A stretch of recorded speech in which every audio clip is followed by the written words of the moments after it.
Hello, good afternoon. It's Ajahn Kiatkong Subhayon here, and today we are proud to present the second YAMP Classical Guitar Forum, hosted by the College of Music Mahidol University. And today we have very special guest from German, Prof. Alexander-Sergei Ramirez from Robert Schumann Hochschule in Düsseldorf. And the topic have it today with him is Alexander-Sergei Ramirez and world of classical guitar through his eye. Yes, please welcome Professor Alexander. Thank you very much. Hello. Thank you very much. Hello. I'm, Okay. You hear me I'm well, very right? happy. I can hear perfectly. Thank you. Okay. Thank you very much for the invitation. I'm very happy to be here. Unfortunately, I can't be in Thailand at the moment, but I'm greetings to everybody there and all the guitar lovers and all your students and friends. Thank you for the invitation. Well, very welcome. And we are very happy to have you here also. Yeah. Thank you. And from your wonderful video at the beginning, maybe like we like to know more about your musical background a little bit more. So maybe like some student here like to know more about you. Mm. Well, I was born a long time ago in Peru, South America.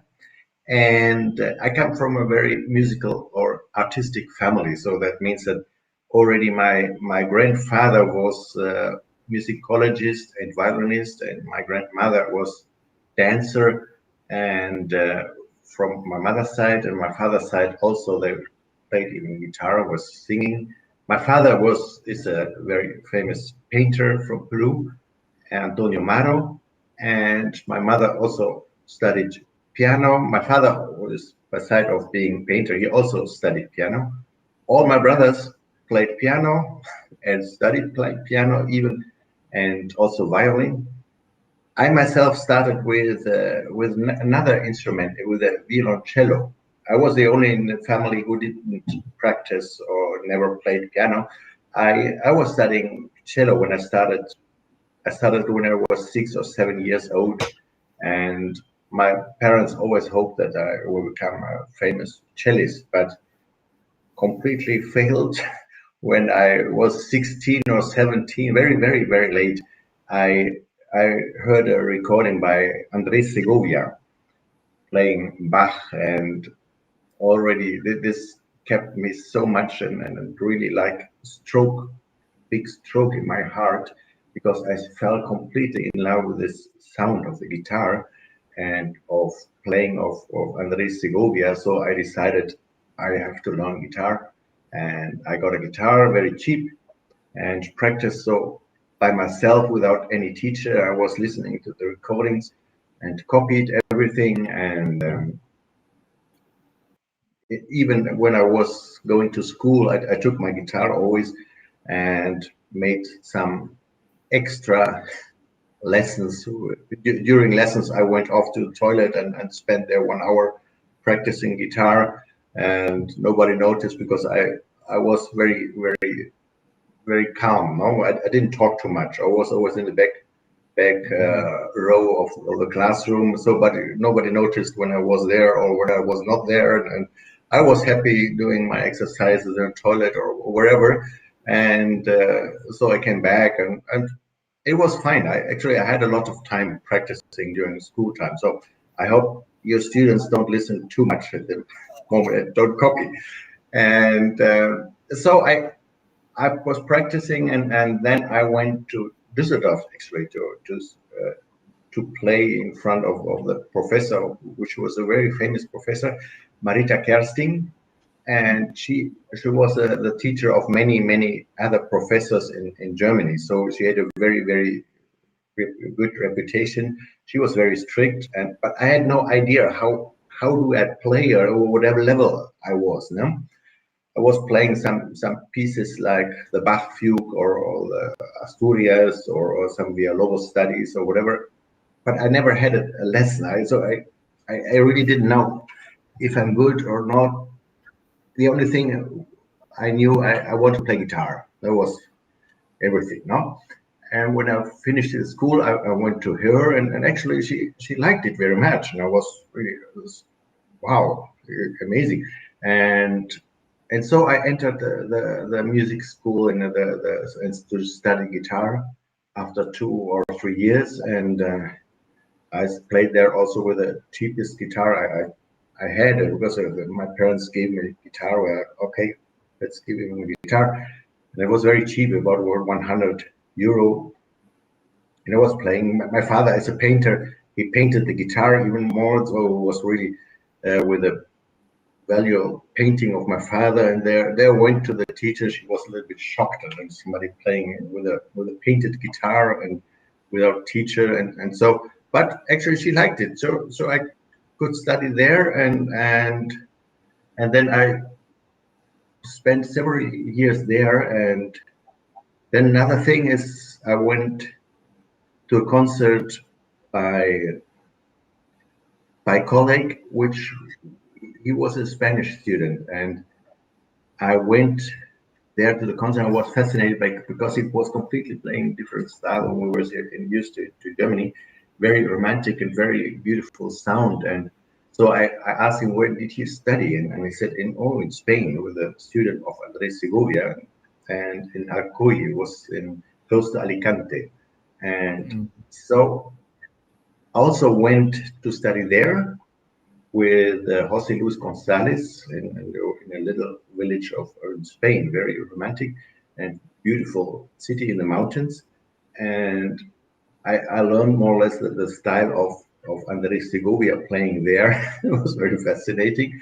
But at the same time, I also went just shortly before, I went to a concert which really knocked me down. It was by Pepe Romero, and I never heard him before, and it really knocked me down because he had such a beautiful technique and such a beautiful sound. It sounded like a piano, so huge and full and loud and expressive. And also went then to study with same time, or even later also on, with Pepe Romero, and in Spain for many master classes. And he's extremely nice person, and very open, and he shares everything. It's not the big Pepe Romero. He's like a colleague, you know. And so he invited me to his house, and I could stay there for months in his house, and living with his apartment, and trying every day new guitars, Torres, Santos Hernandez, Simplicio, whatever. It was so nice, and never judged anything, and was absolutely like a member of the family. And every now and then we were teaching, playing a little bit, and changed fingering or whatever. And so I'm very great, thankful for this time which I had with Pepe Romero. And still, if we meet, I'm still asking him for advice or technical advice, because I think at the moment nobody plays more often concert than Pepe, and he's very open, and shares everything, whatever he can, you know? And so I'm very grateful, thankful for Pepe's time, and also this time, of course, in Düsseldorf, my teacher, and also with, of course, Jose Luis Gonzalez in Spain, because this is a completely different style. So now I'm here. Wow. A very wonderful story, and like make me feel so warm. Your story from the beginning, as someone who only one person in the family that like to play guitar. That Yeah, all the I was. family play other instrument, the piano, the violin, like very nice. And then you continue your story, like so touching to me, like me personally, like from the musician family also. Except my father was like guitarist, but the pop guitarist, my brother played piano. That still sound okay, when I say to my family, like, yeah, I want to play guitar. Father just, okay, grab one, give to me, try. And but your story is just like wonderful, and you go along, and you met the godfather, that let's say Andre Segovia. You listen to him, and I believe many of guitarists nowadays still, to my generation at least, like uh, feel very much the same as you when we listen to Andre Segovia recording, or myself, I never seen him live, of course, but just the recording, or even the recording from my teacher. He have one copy from when the Andre Segovia play live on the radio, like Capriccio Diabolico is just like, wow, what a Yeah. technique, yeah, like let's just make me feel that. And your story continue like beautifully until today.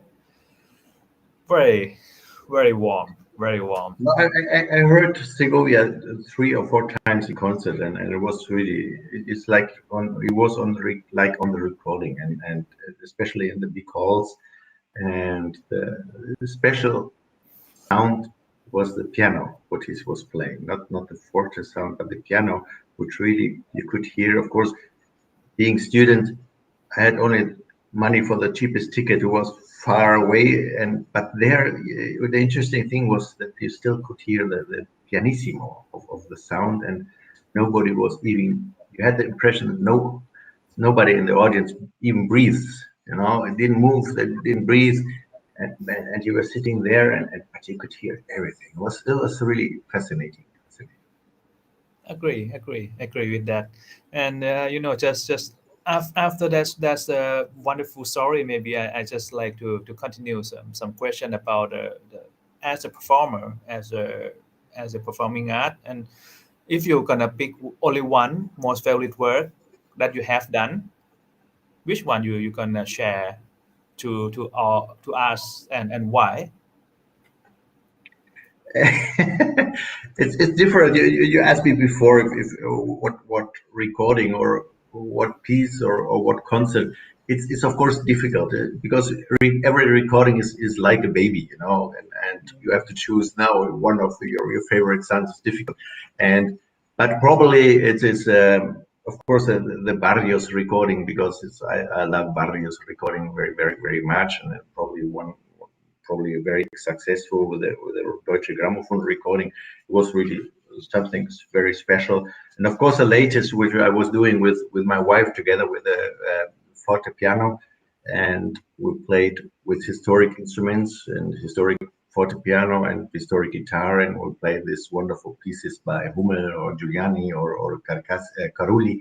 And also, this is something is probably very special because the sound mixture is just amazing. You never can hear the difference who is playing, and so, and I have to say very thanks to the sound engineer. He could really capture this impression of who really, nobody knows who's playing. It's not like guitar and violin or whatever, but it's like a big colorful instrument. And I think that's with my wife Sheila Arnold. It's really, I at the moment I would choose this one. Very and uh, interesting. and with the also with the pieces, I don't know which, for probably some Barrios or even I made another recording for the Deutsche Grammophon, which is called Odyssey, and there are different pieces from different worlds. There are different parts of the world and different countries, and it's a voyage around the world. And probably I don't know, probably Sakura, which is really doesn't sound any like guitar. It sounds like a Japanese instrument, the koto, and Mm, probably I think it's also very captured very very nicely in on the recording. No, so for the concert, it's also very very difficult to choose because of course Maybe, everybody. Huh? maybe just the one that you like unforgettable. Maybe if it's difficult to pick the most favorite one, like the unforgettable, like something really special happened to the event, or something like Oh, that. You yeah, of course, every concert should be is special. No, we have always special surroundings, a special audience. Probably, if you were talking to Thailand, probably one of the most important or fascinating concert was the concert for the sister of King Bhumipol. It was Gayani, Yes. the The Princess princess, Kalyani. and probably it was very fascinating because it was the whole surrounding and the briefing before. Don't do this, don't do this, don't do this, and please don't look at her and don't talk to her if unless. And then I was playing there in interval instead of practicing or relaxing. I went to eat with her, and she was so extremely nice, and was talking and touching my fingers and showing my fingers and even everything in a fluent German, by the way. And she knew a lot of culture about music, and I think she studied in some piano, I think. And it was very extremely nice because it was so she was so nice and normal. It was nothing with distance, just the opposite. You know, like old friends who were sitting there and talking and talking and talking. And I think it was the longest interval, about 1 hour ever made Oh, in the concert. It was really, I have a really very nice remembrance. And the next day I got huge, full of flowers. My whole hotel room was full of flowers from her. And so I think it was very, very special. I have very nice remembrance of Thailand and Bangkok. great. When was that? You remember exactly the year? I don't know exactly. It must have been late 90s, Mm. 1990s, the late 90s. So you all were not born yet. Oh, I already born in '84. I look a bit young, like Actually, I'm on the earth already, but like I was in the up country before, from the very north of Thailand. I didn't move to Bangkok yet. That's why I miss your wonderful concert. We have to repeat.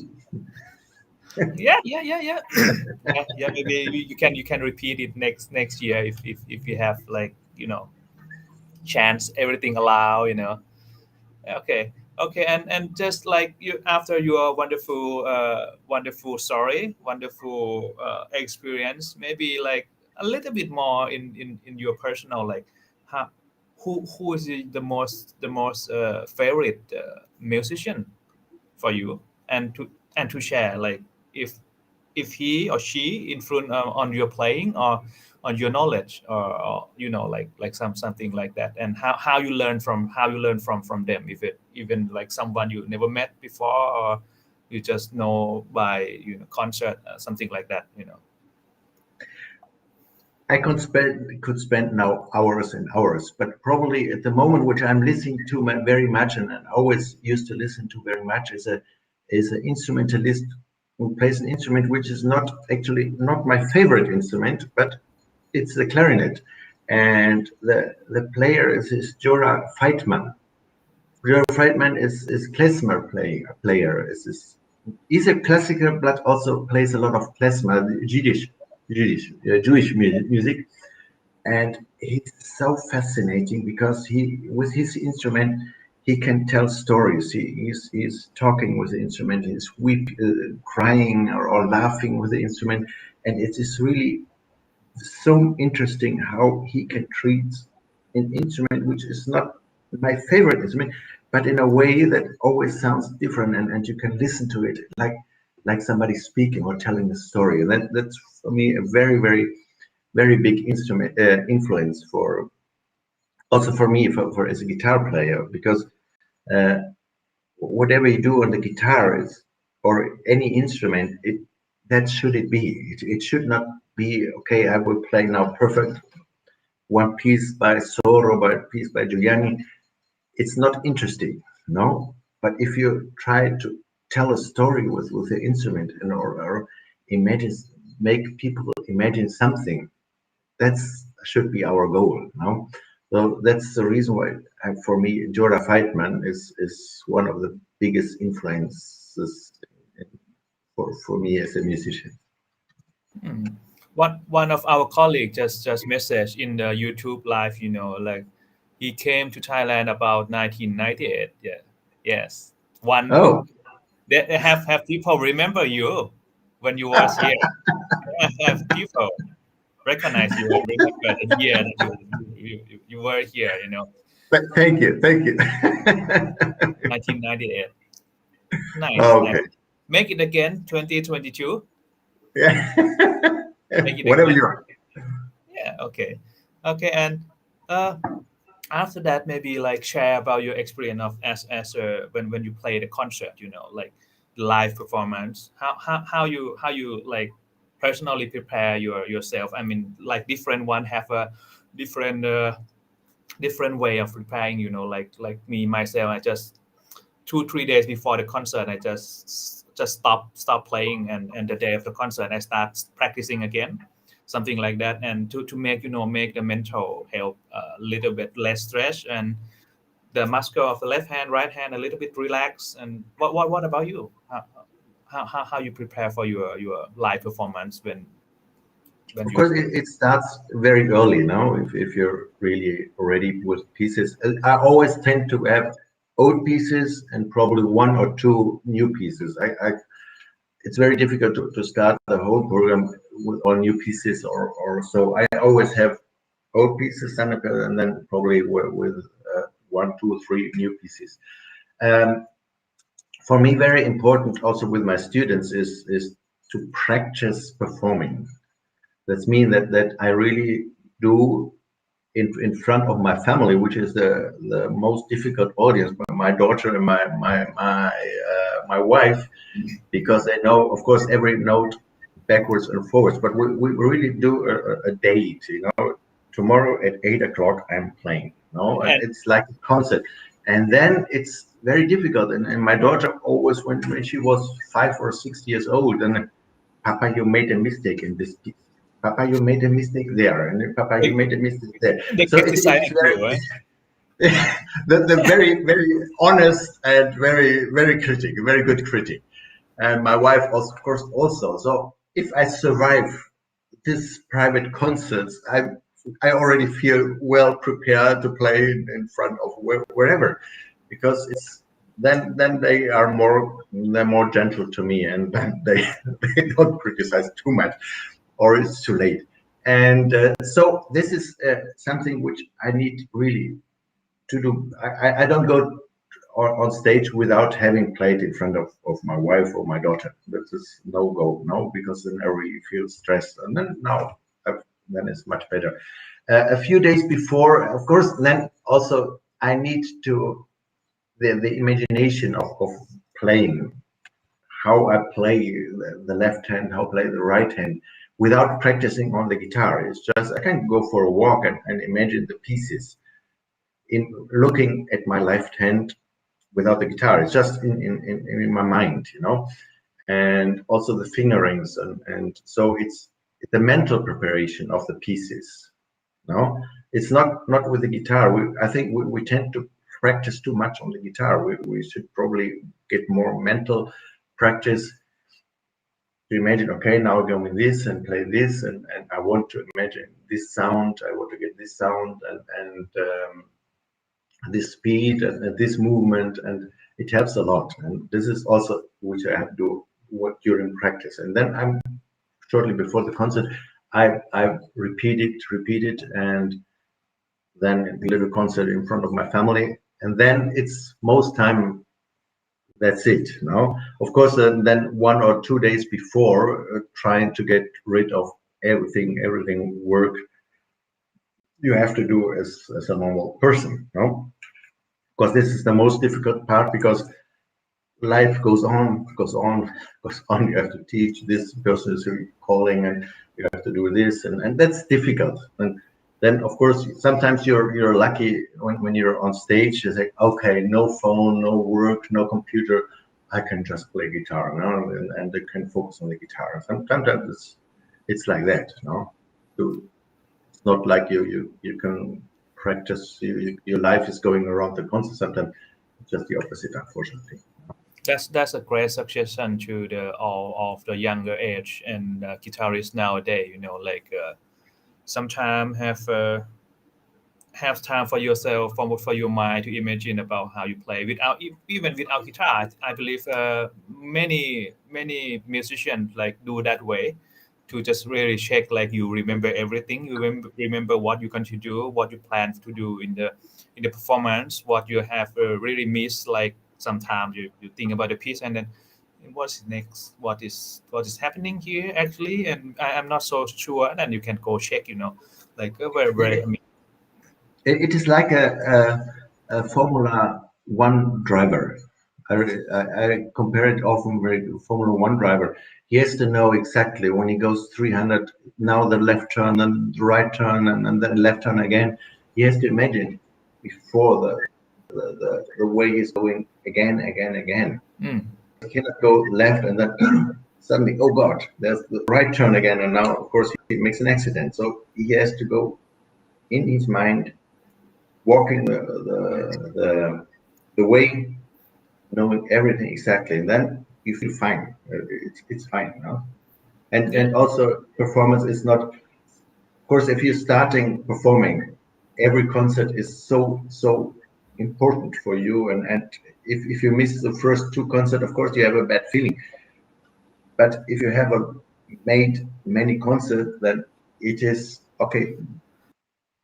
You notice that nobody kills you if you make mistakes. It's not that important if you make mistakes, because I know that a lot of students are afraid. Oh, I will miss the note and I will miss this and I make mistakes, and the whole world is looking at me, and the whole world is punishing me when I make mistakes. Nobody cares, because nobody even notices. And it's not, the people are not coming a long way into the concert and paying money to hear mistakes. No, they want joy. They want the alegría, the fun of a concert. They want to hear the what the students want to say, and this is, you have to remember this. Not that people want to hear mistakes, and that they love every note, whatever you play, and even nobody notice.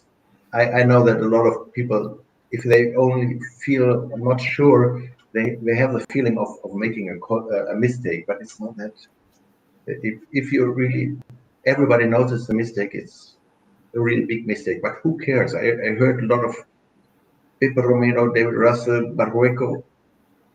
Everybody says they play perfect. Nobody plays perfect. No, everybody makes a mistake. But how can you treat it with the mistakes? If you fall apart, not good. Make a mistake, okay, who cares? It's not important. I show you how beautiful the whole piece is. So I make a mistake. Great. I mean, that's a wonderful suggestion to any musician. No one's gonna kill you if you're gonna fuck up one time or two time or twice, three times. Everyone have fucked up on the stage. In the life. I mean, I did many times, but the most important thing is that you continue, you go on, and you just let it go. It's just nature of life. I mean, if even not only the music is life. Like no one gonna no one gonna kill you. You play miss two note, three note. You skip and then you skip to play next part. That's great. I mean, you miss and then you continue. Like and just love the way you you talk about how to do the live performance. Maybe I continue smoothly to the philosophy of your teaching. This is probably you taught this to your current student a lot. Maybe like share more about the philosophy of your teaching. Like what you always teach your student to do, what you always like I probably assume, like not assume, I'm sure like you learn so well, your professor trained you so well, and you like to pass on to the next generation. What's your philosophy of teaching? The most important thing is that that I don't treat my students as students, because we are all colleagues. We all love the same thing. We love our instrument, and the love towards the guitar, I think it's the most important thing we can achieve as a teacher, that you love your instrument, whatever level you play. But if you love your instrument, it goes to the public, and they notice. If what I mean with the mistakes or whatever mistake, if people notice that they love their instrument, then it is that they hear this, they immediately hear this. No, for the teaching, for me, it is the imagination the most important thing. What do I want to express? Okay, what feeling do I want to express? And without imagination before we play or practice, it's not necessary, because we're playing one of the instruments which we don't have to listen. Now, the piano, we don't have to listen, because if I play on the piano one note, I can't change it. Okay, I cannot do another note. I cannot play forte instead of piano, or the way around, or hard or white. It's the same with the guitar. If I played a note, it is already gone. So what we need is to imagine before we playing a note, what kind of note do I want to play, and so our imagination have to be very, very, very important. It's very important. Yeah, it is like we are talking now, and for example, my phone is ringing or whatever, and I'm talking to you, looking here on the desk, my phone. I don't have to look, because I know how the feeling of the phone is. No, and I don't have to. Oh, no, this is not my phone. Oh, this is not. No, this is a piece of paper, not my phone. Of course, I know how I feel the phone. No, I don't have to look at it. Oh, here's my phone. Okay, so it's the same with the music. If I imagine what a kind of sound I want, a beautiful sound or a hard sound, or all this timbre, or all this articulation, I know it before. I have to know the guitar before, and then I can do it. Okay, and also this is very, very important for me. What do they want to express? What do you want to practice? It's not to repeat and repeat and repeat, but what are you focusing on repeating? What is the main goal? What do you want to improve now? Not practicing. Oh, I'm practicing. I have 5 hours practicing. It's not the point. The point is to know what you want to improve, and then improve it. No, and also whatever you want to practice, express with a piece. What kind of sound? This is something you can practice without the guitar.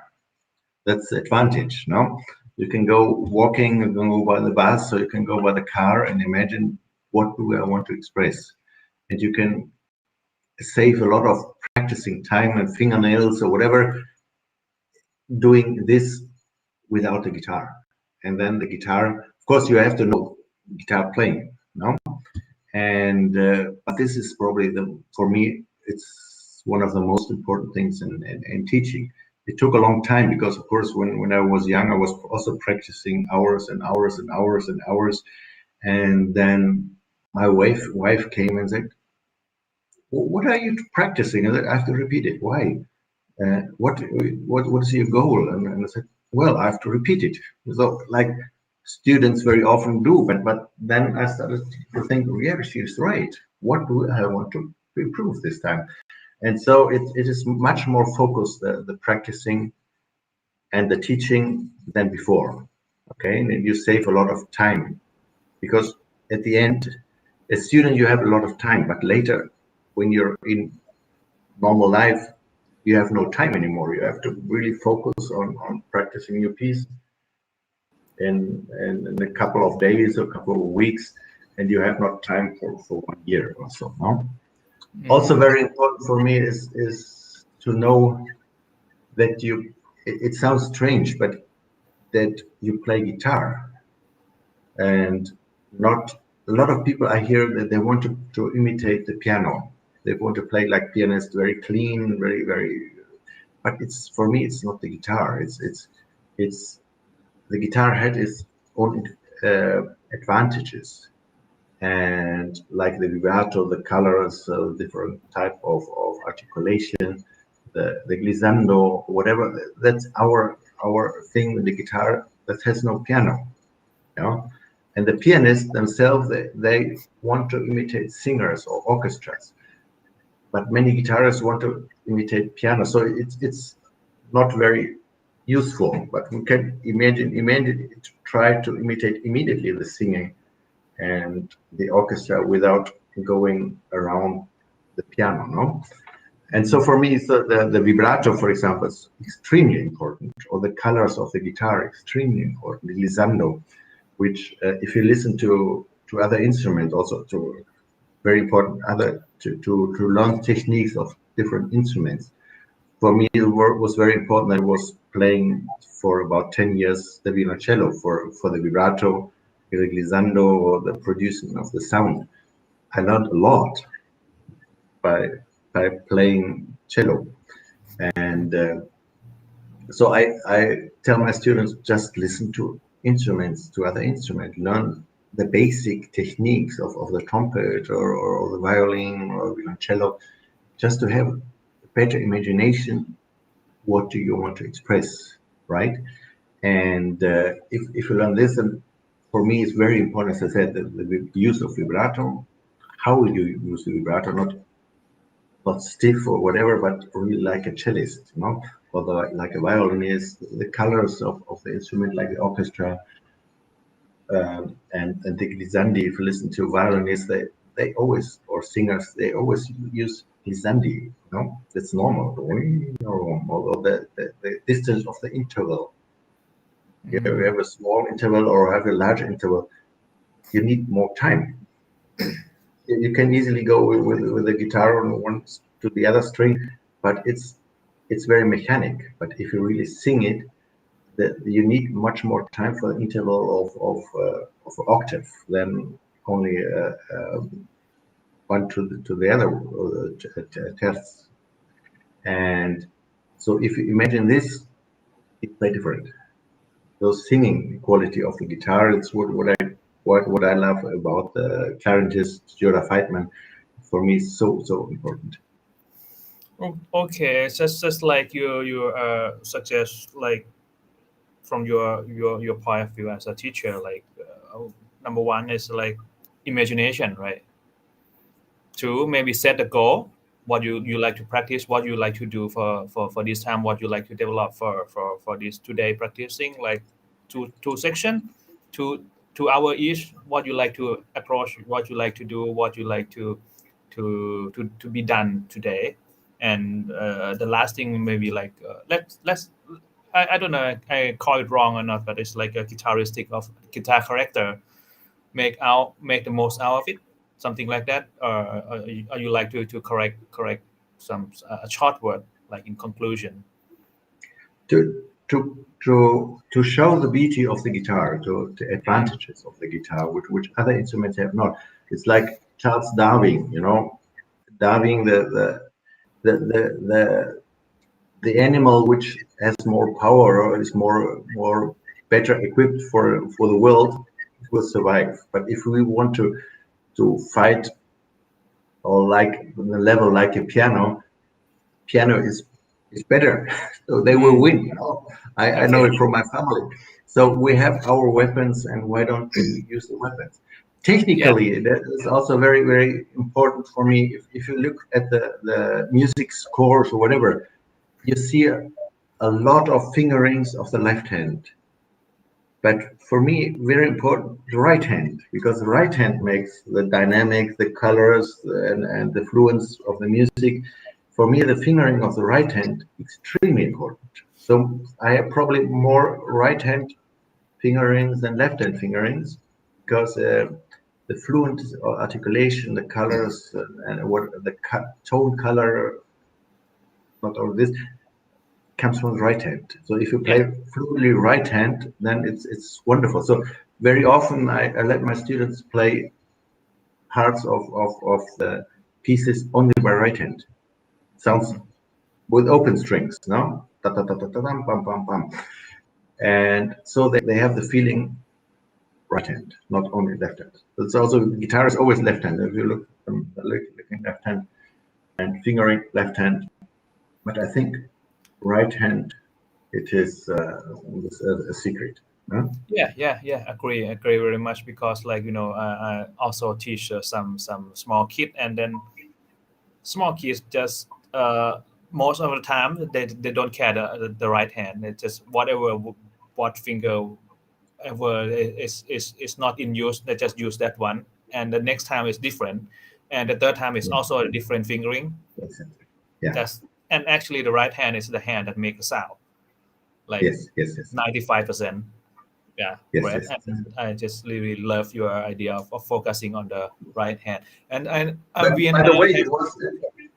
go By the continue. way, it was on the cello when I was teaching. When I got lessons from the teacher, my teacher always said 80% of the technique of the violoncello is right hand, not the left hand. You cannot do much thing on the left hand. You have to be clean, vibrato, yes, glissando, yes, but the technique is on the right hand, the bow. No, and this is the same with the guitar. It's the same. We have some message in YouTube live also. Hi, Professor Ramirez. I really wonder, as a professional musician, how you find your own musical identity and how to portray yourself through the music. I can copy and put in the chat. Yeah, you can read in the private chat there if it's not uh, clear enough the question. Yeah, I think what I said before, just live much more with the music. What you want to express is not the point. No composer really wants a boring thing. But if your personal life, you get older, then of course you put your personal experience of grief, of joy, of happiness, or whatever into the music. No, and of course you're getting older, you have more experience in being in sad situation or funny situation or lucky situation, and this combined with the pieces you're playing, then normally you everybody, that's not me only, but every, if you're getting older, your way of looking at the music or playing is getting different because your life, you have more experience in life now. So this is normal. This is not only me, but everybody. Kong, you would also probably say the same, that you play different than before. No?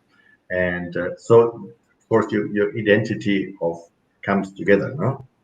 And of being from South America, and of course, and half German, uh, also influence your way of playing, or if you travel, everything, whatever it is, having a nice cup of coffee in the morning. Thank you. Also, it's nice. Wow, I feel now different than before, no? And so it, whatever it takes, and don't play pieces over and over again the same. Cannot play the same way. It's always different, no? Okay. Okay. Very nice. And like time flies so fast. It's already 4:45, and then maybe like, uh, I like to have a very important question to you. It's about how you gonna give a suggestion or recommendation to the younger guitarist to survive and to have a good career path in the future. From your perspective, you pass to the career path from so long, like you see a lot, you see uh, guitar society in Europe, in South America, in Asia, and you have taught so many generation of guitarists, and I believe like most of them successful in their career path. Maybe you please share about like how to give you like I like you to give a suggestion to the younger generation guitarists to you know like develop the career path of themselves. Yeah, I think that the most, as I showed before, love your instrument, love whatever you're doing. We're privileged to to to share our life with the instrument, with something we love. It's not like being in an office or whatever, which I really don't care. It's something which we're really privileged that we can afford it now, because most people, they have to work for a living and cannot spend times, hours and hours with the instrument. Very important is for me is always to tell. I'm telling my student that you have to be open. Everybody wants like a picture, you know. It's called like a puzzle, you know, puzzle. Jigsaw. Jigsaw. Yes. Yeah. The music business is like a big jigsaw, and everybody wants to be the piece in the center, the most beautiful piece in the center of being the performer or whatever. But with a little piece lacking on the side or on the side in the corner, the picture is not complete, right? So we need all parts of professionals combined with the instrument. All parts are important. It's not only the piece in the middle is important. No, the piece in the corner also very important. Without the picture is not complete. So I'm talking not only about the instrumentalist, the concert player, which are in the center, but we also need somebody, fantastic teachers. We need, without fantastic teachers, the world of the music or the guitar doesn't work. Teachers on different levels, on levels which are focused on children, which is so important, and then the intermediate level, and then probably the more advanced level, and this is different. Then we need the publisher who gets the music printed, or somebody research. Without research, we would always play the old pieces. But now, for example, the research, we have the beautiful things with the guitar. Johann Caspar Merz, when I was growing, studying, nobody knew Caspar Merz, nobody knew Coste, nobody knew Regondi. Now suddenly the researcher were looking and finding new original repertoire, which is fantastic. But without these pieces, without this piece of a researcher, the picture of the music world of the guitars wouldn't be as colorful and fantastic as it now, or the big as it is now. Yeah, and or people who are focused on doing transcription. No, that's also a skill which not everybody can do. We need organizer for festivals that we can publish, can show to the audience the beauty of our instrument. We need organizer in every city for concerts. We need somebody working for television, for radio, who love guitar, who know about the guitar, who know how to publish guitar. So whatever, if you want to be a guitarist, be open. It's not only, that's not the only way, but all different ways what I'm telling about also important for the guitar.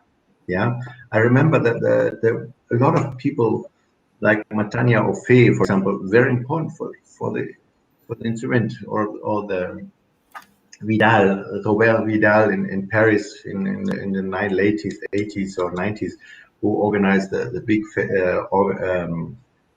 festival in Paris, the big concours guitar competition in Paris. Very, very important. Of course, he studied guitar, but went to another direction because he think, okay, my power is needed there, and so being a guitarist doesn't mean only playing concert. The other thing is also very important, and all my respect to all the teachers in the world who teach for little children, and all the respect for me to the people who research for new music for the guitar, or doing television shows or whatever. It is everything important. So, but if you just focus on being the big star in the guitar scene, and you will fail, you get probably depressed, or you feel like having failed your profession. It's not, because every field is important. So it is I tell my students, be open, no? And if you want to be a guitarist and you break your fingers, still there are many ways or you have problem with your hand, is still open the big field of our beloved instrument, no? And we are not yet finished with the development of the guitar. It's still a lot of things we found, and still to prove a lot or to get more known the guitar, because of the guitar world at the moment it's very closed. We have a lot of festivals, but what we need for example, our next step is to get out of this closed family, let's say, and get more involved into the guitar or in the concert societies or concert series together with pianists, violinists, or whatever. So that's my advice. Be open. Let's look what's going to happen. Everything is important, and just keep your love towards the most fantastic instrument which exists, the classical guitar. Yeah, just your suggestion is love what you do and be open.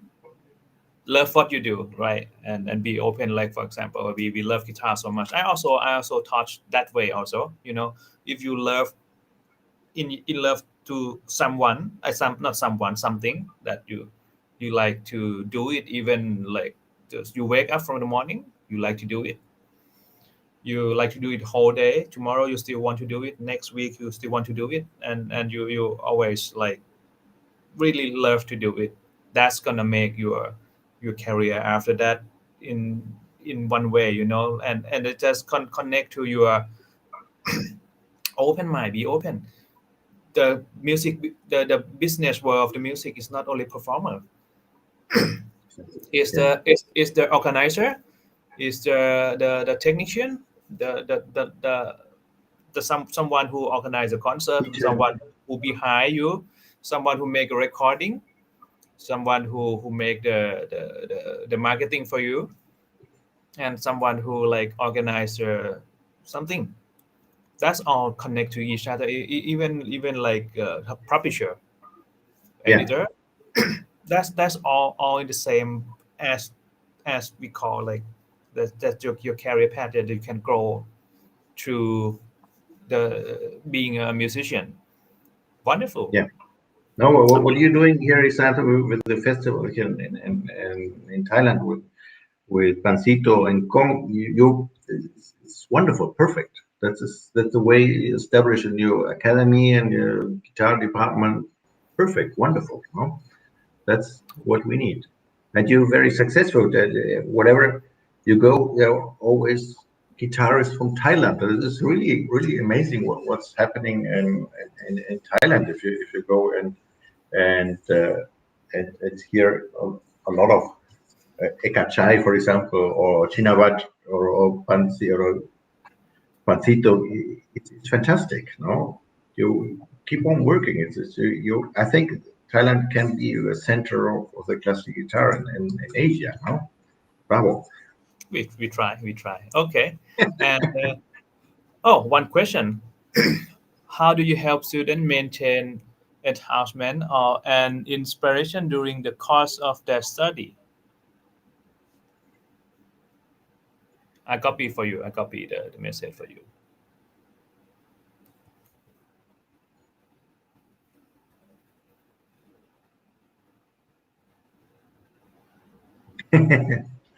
A good question. I I have the lucky situation that I have wonderful, wonderful students from all parts of the world, and they are coming from far away to study in Düsseldorf, and they have their own little family because they can't go home from one day to the other. Actually, I have only one German student. No, all the other coming from all over the world, and they have a little family. And the thing is, they always love the guitar. Everybody helps the other one. No, it's not that they have not they have big good contacts. They went out to do some they're traveling together, they're going to competitions together, they have a lunch together, or dinner together, or whatever. And so it is a family, and they always inspire already the other ones. Yeah. So I don't have to do much, luckily, because they inspire themselves. And then once a week, I'm going with meet them, and also we're doing a lot of things together. And this is a big family, and this, I have to say, very advantage that everybody is so inspired to come to Germany, be there in Düsseldorf, that they do it by themselves. There's hardly any situation where one student says, I'm good, I'm not inspired or whatever, because they're sparkling. It's fantastic. Okay, great. And time flies so fast. Would like to say a big thank you to you, Oh, thank Professor you. Alexander. Like, That, really wonderful that we have you here. We host you, and hopefully next year we can host you again. Okay, me one more, and probably last one. My son is 10 years old, and he loves playing classical guitar. He's now watching this live with me. Okay, maybe you can like say, okay, hi.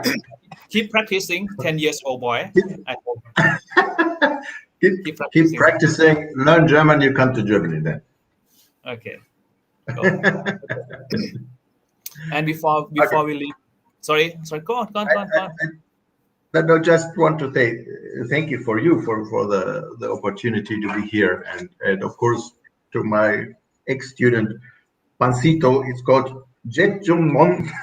Very difficult for me. For example, that's we're always calling Pancito, and also very thank you much for you coming, for organizing everything, and you're doing a great job and a lot of work, of course, but it is worth it, and I think you're earn instead of money, but you earn a lot of happiness by seeing the people, the young students, fascinated by our instrument.